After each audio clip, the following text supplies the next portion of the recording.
कैसे हैं दोस्तों, आई होप आप सभी अच्छे होंगे। Welcome again to YouTube channel. आज की वीडियो एकेडमिक वीडियो में हम बात करने वाले हैं यूएन क्लोज के बारे में कि यूएन क्लोज क्या है लॉ ऑफ सी से रिलेटेड। पिछली वीडियो जितनी भी मैंने लॉ ऑफ सी के ऊपर बनाई हैं, जिसमें कि टेरिटोरियल वाटर, कंटीजियस जोन, ठीक है, हाई सी, इसके ऊपर जब मैंने बात करी है तो वो वीडियो जो है काफ़ी ज़्यादा आपने प्यार दिया है। सोचा कि यूएन क्लोज का मीनिंग जो कि आपके एग्ज़ाम के पॉइंट ऑफ व्यू से है, मैं आपको बता दूं कि यूएन क्लोज क्या है, जितना कि आपको आपके एग्ज़ाम में हेल्प मिल सके। ठीक है, ये कुछ पॉइंट्स बताने वाला हूं जो कि आपने अपने टिप्स पे कर लेने हैं। सबसे पहले यूएन क्लोज जो है, इसकी फुल फॉर्म की बात करें तो यूएन क्लोज की फुल फॉर्म है United Nation Convention on Law of C.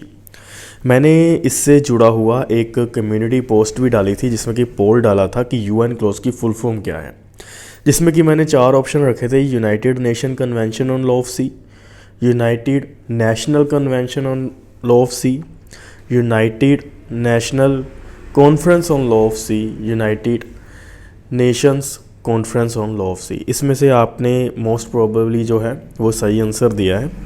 So I hope आपको इसका फुल फॉर्म पता लग गया होगा। सबसे पहले आपने यूएन क्लोज की फुल फॉर्म जो है वो याद कर लेनी है।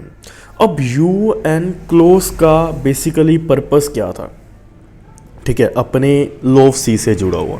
देखिए दोस्तों, जो लॉ ऑफ सी है ये गवर्न करता है यूएन क्लोज से, United Nation Convention on Law of सी।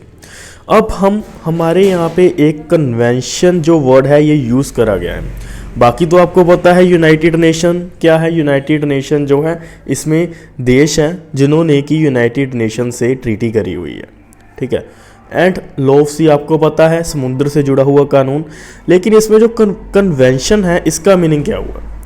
देखिए दोस्तों, इसका मीनिंग है the meaning of convention is an agreement between nation for regulation of matters affecting all them. यानी कि कन्वेंशन का मीनिंग होता है एग्रीमेंट, या फिर हम इसको ट्रीटी भी कह देते हैं, ठीक है। कन्वेंशन का मीनिंग है एग्रीमेंट जो कि कंट्रीज आपस में करती हैं, जो कि किसी भी मैटर की रेगुलेशन उसमें बताई होती हैं और उस रेगुलेशंस का इफेक्ट जो है सभी देशों में पड़ता है, ठीक है, जितनी भी उस एग्रीमेंट में होंगी, ठीक है। सिंपल शब्दों में आप समझो कि यूएन क्लोज है एक तरह का एग्रीमेंट जो कि लॉ ऑफ सी, जो कि समुद्र के कानून के लिए बनाई गई थी। अब यूएन क्लोज में ही बताया गया था टेरिटोरियल वाटर कितना होगा, कन्वेंशन जो कंटीजियस जोन कितना होगा, हाई सी कितना होगा, किसके पास कितना जो है समुद्र का एरिया रहेगा, ठीक है।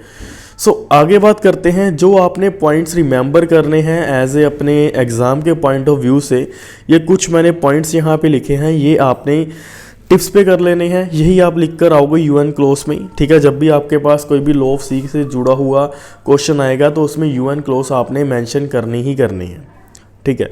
जब आप यूएन क्लोज मेंशन करोगे तो थोड़ा सा आपका एग्ज़ाम का जो आंसर होगा वो इम्प्रेसिव लगेगा, ठीक है। कौन कौन से पॉइंट आपने लिखने हैं? सबसे पहले यूएन क्लोज को ही लॉ ऑफ सी कहा गया है। यूएन क्लोज से ही जो है लॉ ऑफ सी हमारे पास आता है। समुद्र का कानून यूएन क्लोज से ही जो है हमारे पास आया है। UNCLOS is an international agreement or treaty which establish rules and guidelines for using the world's ocean and sea. जैसे मैंने आपको बताया कि समुद्र को कैसे यूज़ करेंगे, कौन करेगा, कितनी मात्रा में करेगा, ये हमें यूएन क्लोज की गाइडलाइंस बताती हैं, ठीक है।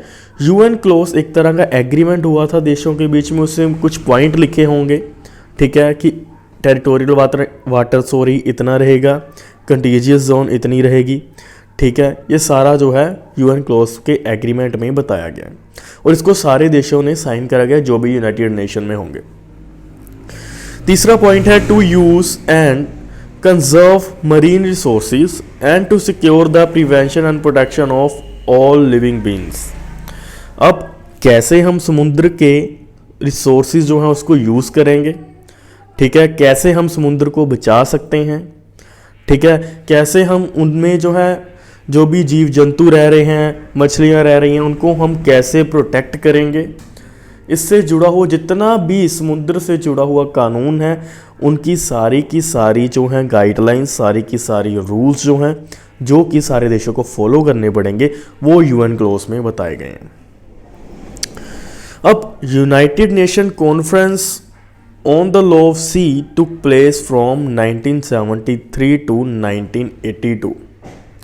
ठीक है, कि एक यूनाइटेड नेशंस की कॉन्फ्रेंस हुई थी, ठीक है, लॉ ऑफ सी से रिलेटेड, जो कि 1973 से 1982 तक चली थी। उसके बाद 1982 में 10 दिसंबर 1982 में, ठीक है, ये साइन करा गया था सभी देशों द्वारा। फिर वो कन्वेंशन बन गई थी। अब यूनाइटेड नेशंस की एक कॉन्फ्रेंस होती है जिसमें कि सारे देश मौजूद होते हैं। ये कॉन्फ्रेंस 1973 से 1982 तक जो है चलती है। इसके ऊपर चर्चा की जाती है लॉ ऑफ सी से जुड़ी हुई, ठीक है, कैसे कौन सी ऐसे रिसोर्सेज हैं, कैसे यूज़ करे जाएंगे, कितनी टेरिटोरियल जुरिसडिक्शन होगी, ये सारी बातें यूनाइटेड नेशन की कॉन्फ्रेंस में करी जाती है, जो कि 1973 से लेकर 1982 तक चलती है।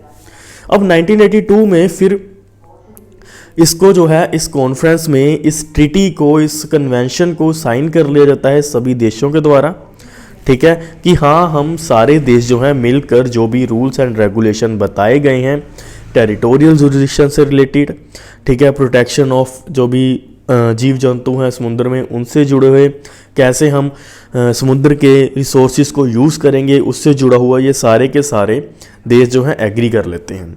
और ये इन फोर्स मतलब फोर्स में आते हैं 1994 से, ठीक है, 1994 से इसको लागू कर दिया जाता है और सभी देश इसकी पालना करते हैं। सो दोस्तों, ये थी कुछ इंपॉर्टेंट पॉइंट्स जो कि यूएन क्लोज से जुड़े हैं। आप एग्ज़ाम में लिख कर आ सकते हो कि यूएन क्लोज है क्या। बाकी पिछली वीडियो को आप प्यार दे रहे हो, इस वीडियो को भी आप प्यार देना। और अगर कोई भी आपके पास डाउट है, कोई भी क्वेश्चन है लॉ ऑफ सी से जुड़ा हो, आप कमेंट बॉक्स में जाए कमेंट करें, मैं आपके कमेंट्स का ज़रूर आंसर करूँगा। इस वीडियो को अपने दोस्तों के साथ शेयर करिएगा। बाकी टेरिटोरियल वाटर, कंटीजियस जोन, इसके ऊपर डिटेल वीडियोस जो हैं आगे लेकर आने वाला हूं, आप मिस ना कर दें, इसीलिए इस चैनल को सब्सक्राइब जरूर कर दें। अभी मिलते हैं अगली वीडियो में।